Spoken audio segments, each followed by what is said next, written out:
right, everybody, in today's video, I'm going to be showing you the actual way to use a Midwest gas can to fill up your mower, or really any other device you're going to fill up like this, all right? All right, so here we have the Midwest gas can, right? There is gas in this. First thing you're going to do is take off your cap.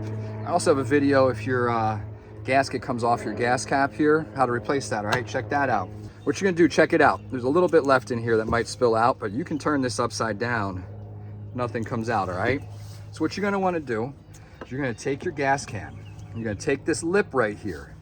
This notch, everyone doesn't know what it's for. You're going to insert it here, okay? Still not any gas coming out of here. What you're going to then do is you're gonna push this down, push this in, depress the cap, and you're gonna slide this gas can down, all right? All right, so you can see it from the top. We're gonna do it like this right here, okay? I got this in here. I'm going to push that notch in.